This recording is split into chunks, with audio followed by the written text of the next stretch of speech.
Hello, New York Giants fans, and welcome to a new edition of the Valentine's Views podcast here on YouTube.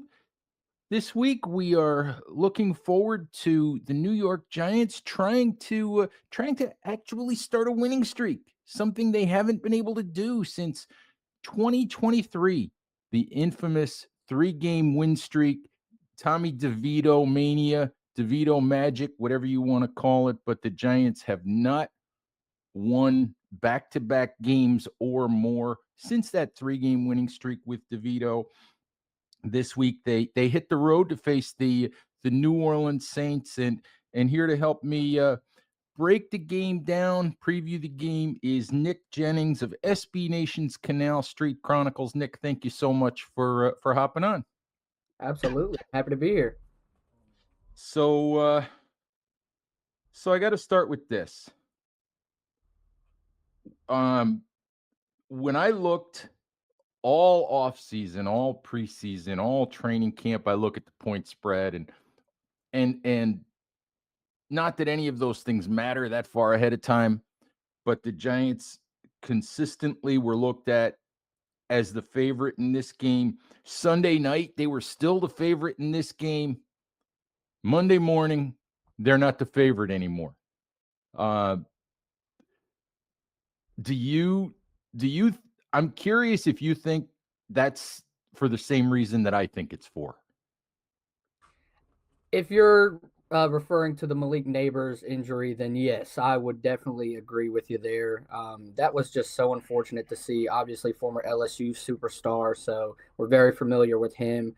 That definitely changes things this game. Another thing that changes things this game is Taysom Hill and Foster Moreau were just recently announced to be returning from the PUP list. And we all know how deadly this offense is when Taysom Hill is available and back to his explosive self. So I can't wait to see what he looks like in this Kellen Moore offense, because Kellen Moore called a heck of a game on Sunday against the Buffalo Bills. It seems like he's really starting to settle into his groove. He's getting a feel for the run game, not going away from it as early as he did at the beginning of the season. And look, I think this is the Saints' best chance to get a win this season. It won't be an easy one, but after the past 4 weeks, I think this is their best shot. What if I can ask, what was Hill's injury? He had a knee injury. He had multiple torn ligaments in his knee after taking a hit from Kobe Durant in last year's matchup with the Los Angeles Rams. It's I think it's his third serious knee injury in his career. So we're still waiting to see if he'll be able to get back to his explosive self, because it was a very severe injury, and I do expect him to take a bit of a hit. Obviously, he's 34 years old, but he's still one of the premier playmakers on this offense. So, as you said, I think the Saints and the Giants kind of look at this game the same way, as a winnable game. When you look at the Giants, what do you see? Just from the outside, what do you see? How would you characterize the Giants? I see a dominant pass rush that I am scared to watch the Saints go up against on Sunday with their offensive line. Cesar Ruiz will be out 4 to 6 weeks with an ankle injury, meaning that undrafted free agent out of South Carolina, Torres Ellie Simpkins, will be starting at right guard. He's looked good. But Trevor Penning on the left side also just recently returned from an injury and also left the game last week for a brief moment. So those are some things to keep an eye on, with Brian Burns having 4 sacks already, Kayvon Thibodeau with 3 sacks already, and Abdul Carter looking pretty good himself. And then obviously you've got Sexy Dexy in there. So the Giants' defensive line is just, they're fierce. I'm not looking forward to seeing this matchup with the Saints offensive line. That's going to be one that I'm watching. But the Saints cornerback room is also something that I think the Giants will be able to take advantage even without Malik Neighbors. Kool-Aid McKinstry has gotten off to a really slow start in year two. Through 4 games in his sophomore season, he has 3 missed tackles, 2 penalties conceded, and allowed 12 receptions on 16 targets for 193 yards and 2 touchdowns. Obviously, he's in a new scheme now. He did get off to a slow start in his freshman year at Alabama as well. And this is his first time being the lead corner since the trade of Pro Bowl cornerback Marshawn Lattimore. So I do think he will settle in, but it hasn't happened yet. And I think right now the Giants can take advantage of that if they stretch the field, especially because Isaac Yiadom, who the Saints brought in this offseason from the 49ers, who actually spent time in New Orleans a couple of years ago, has looked really bad. He's been getting picked on. Quincy Riley, fourth round pick out of Louisville, has actually started seeing more snaps than Yadam. So it's going to be a young secondary out there on Sunday. It's interesting that you mention Isaac Yiadom. He's a guy who passed through the Giants fairly briefly, and the Giants sort of, if I remember correctly, sort of sent him on his way as quickly as possible, and he's bounced around the league quite a bit since then. If I remember Yiadom properly, he's a guy that is an okay zone cornerback, but not a guy that you want out there trying to cover people one-on-one. Am I remembering him correctly? You sure are. Look, when he came to the Saints, the first stint in New Orleans after leaving the Giants, actually, he was a great special team. We actually filled in for injured Paulson Adebo at one point, who is now a New York Giant. And he was ranked top in the league in passes defended at one point.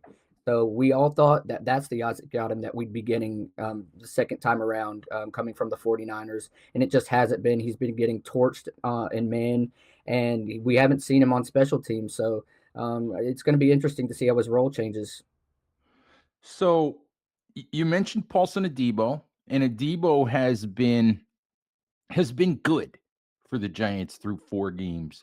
But what he hasn't been yet is the difference making guy in terms of getting his hands on the ball and creating interceptions, creating turnovers.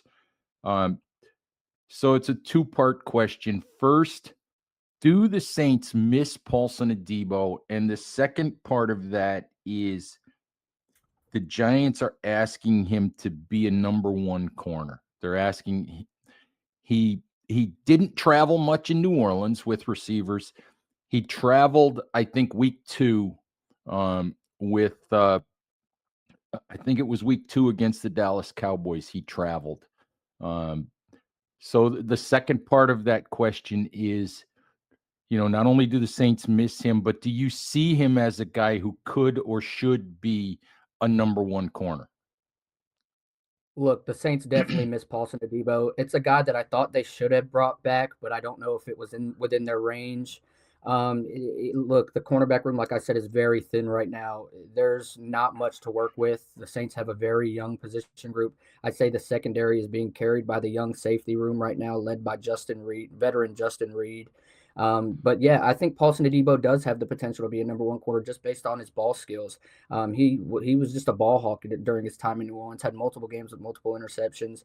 The issue with Paulson Adebo is he was top 5 in defensive pass interference calls, throughout the first 4 years of his career. That was an issue with him. Had a lot of holding calls, had a lot of pass interference calls. So hopefully that's not been the same case in New York. No, we haven't seen that, but what we haven't yet seen is the ball production. So we're looking forward to seeing some of that. That I think the Giants had only 5 interceptions total a year ago, and Adebo was one of the additions they made, hoping to change that. So hopefully that shows up fairly soon, at least from a Giants perspective. Um, let's get into. I need to ask you. You have a rookie head coach, Kellen Moore, guy that the Giants are familiar with, from his days as offensive coordinator in Dallas and all of that. Um, thoughts on Kellen Moore so far, and just an early take on whether you think that he's the long-term answer, for the Saints as their head coach. Yeah, I'll start by how he operated the offseason. I think he did an outstanding job this offseason. There were multiple veterans on the team that said this was the best they felt that deep into training camp. The veteran defensive tackle, Devon Godchaux, who spent multiple years with the Patriots, said it was the best training camp he had ever been a part of. The Saints really stressed getting their players healthy, keeping them healthy, ready for the season, time management, getting a lot of work done in a short period of time, and recovery. That was something they really stressed. But look, when it comes to the regular season, I don't think he's been bad by any means. Obviously, you had some growing pains in the first couple of weeks. I think you've seen immense improvement from him. Against the Bills, he was outstanding, called a really good game, and he has control of this football team.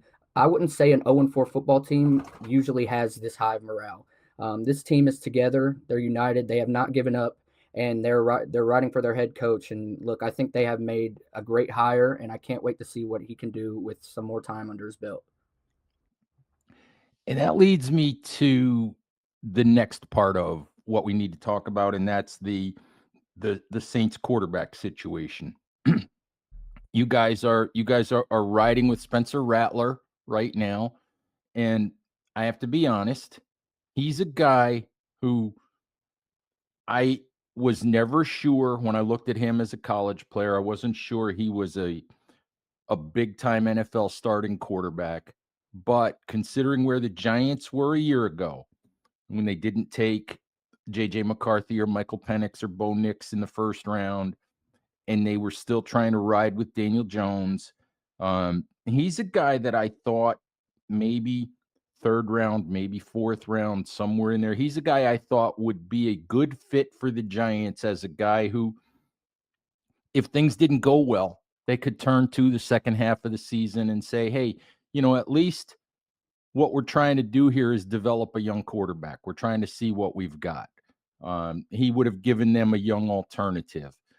They obviously chose not to do that. New Orleans took him. I think he fell all the way to the fifth round. And this year, of course, the Saints, sitting with the number 9 overall pick, had the opportunity to draft Jackson Dart. Some people thought they would. Some people thought Dart would be a really good fit for Kellen Moore. So I think I asked you this when we did our 5 questions, which I appreciate you knocking those out for me. But tell the folks your thoughts on, at least initially, whether the Saints made a mistake in not, grabbing their potential quarterback of the future in Jackson Dart at number 9. Yeah, look, personally, I think they made the perfect selection in Kelvin Banks Jr. Look, with the move of Trevor Penning, their former first round tackle to guard, the Saints did not have a right tackle or a left tackle because they moved Taliesin Fuaga, last year's first round pick, from left tackle to right tackle this season. So now they've quickly replaced their former all pro duo of Teron Armstead and Ryan Ramczyk with what looks to be a future all pro duo in Taliesin Fuaga and Kelvin Banks Jr. They look outstanding so far. They've dealt with some injury. Taliesin's dealt with some injuries, but Banks has looked good for what he's had to work with. I think that was the best pick.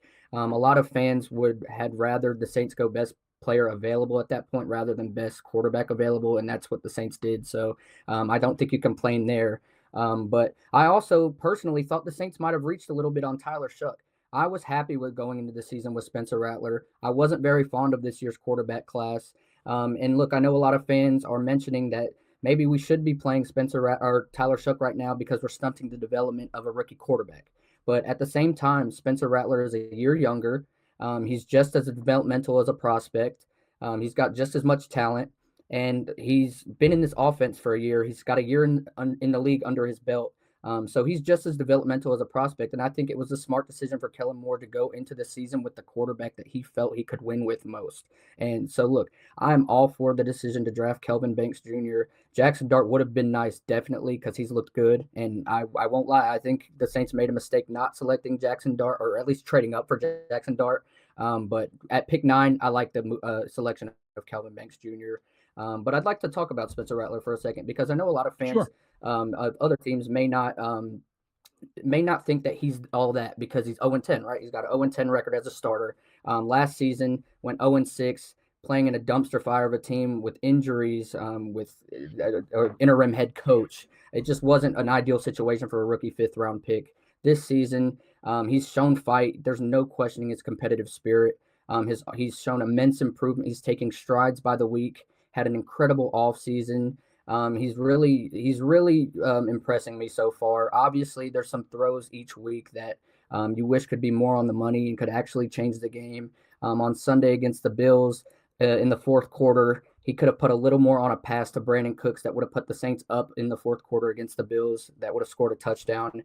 So you like to see him hit more of those, but he emphasized scrambling drills last week and then came out this week and went for 6 rushes for 49 yards and a long of 15. So look, he works on what he says, and he's a determined, competitive quarterback. So I don't think you can blame the Saints 0-4 start on Spencer Rattler. So, in terms of Tyler Shuck, there were a lot of mixed opinions on him coming out of the draft, and a lot of that had to do with how long he was in college.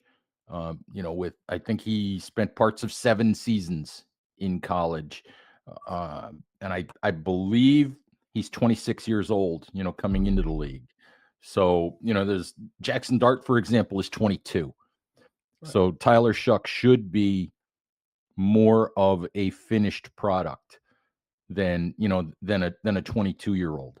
So the question is Tyler Shuck actually a developmental quarterback, or is he a guy who, if he can't play now, did you waste a second round pick on a guy because at 26 he should come in ready to play?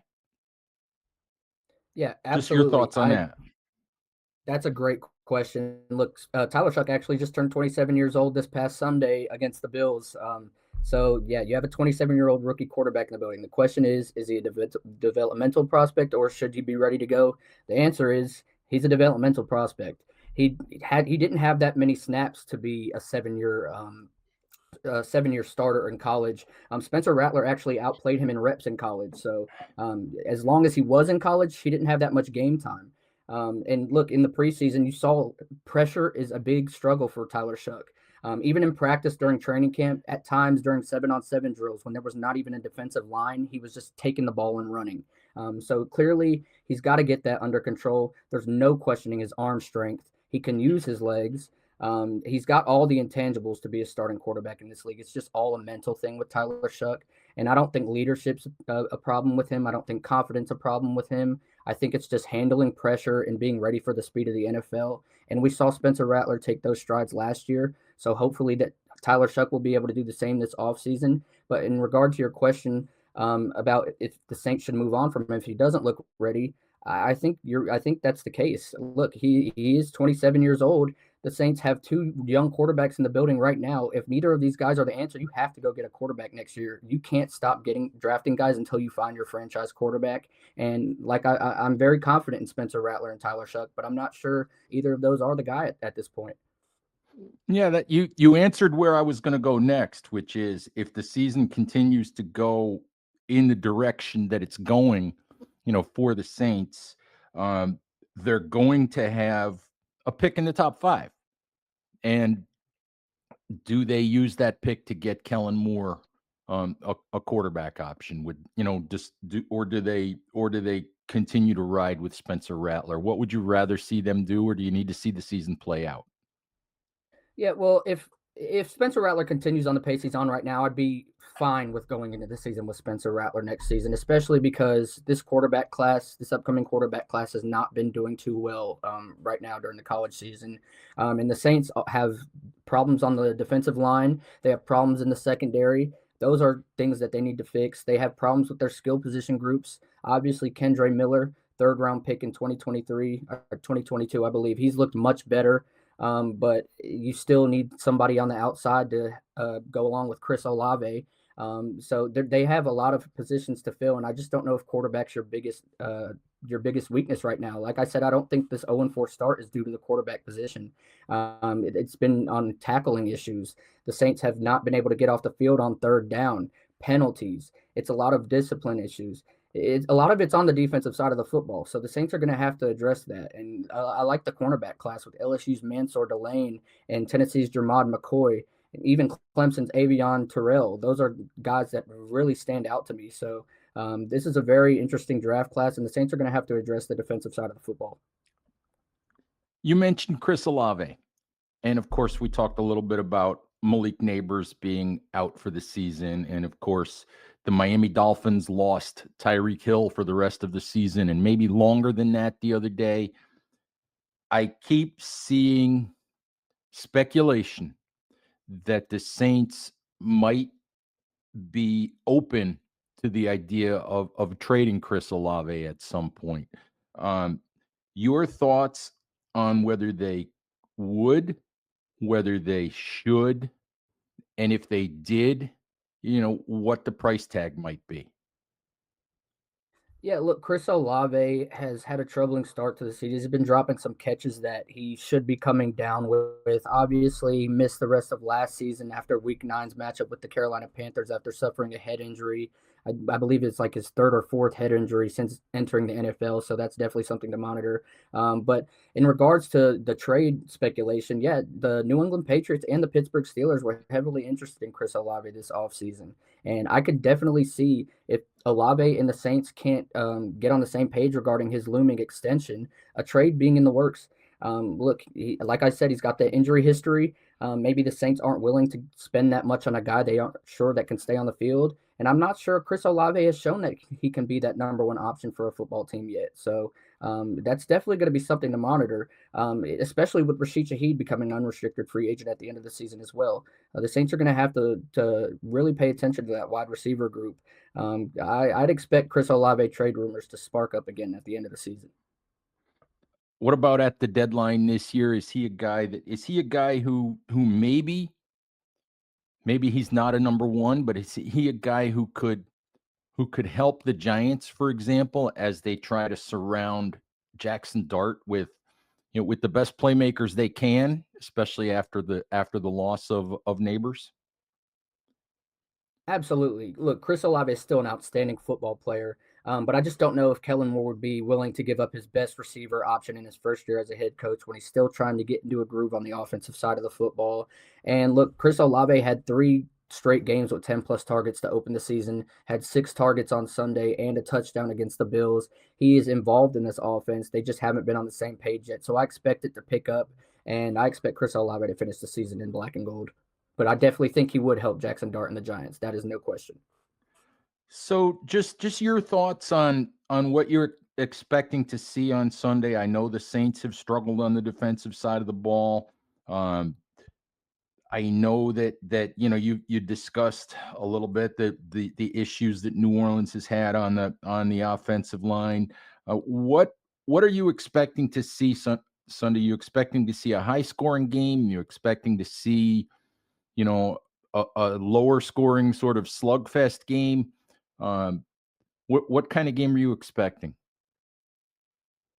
I'd say I'm expecting around like the 24 point, 27 point range. And it's going to be close, I believe. This is a game, these two teams, they don't quit. And that's something you can't say about all the teams that don't have the best records in the NFL.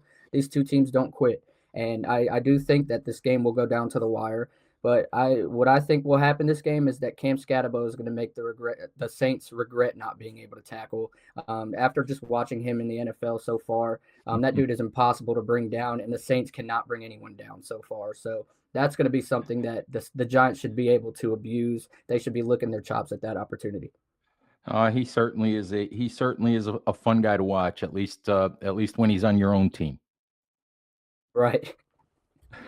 All right, Nick, I appreciate the time. Thank you very, very much. You're over at Canal Street Chronicles, of course, and folks, check out Canal Street Chronicles if you need any Saints information during the week. And as always, thank you for watching. Please stay safe out there. Take care of each other, and we'll talk to you soon. Bye bye.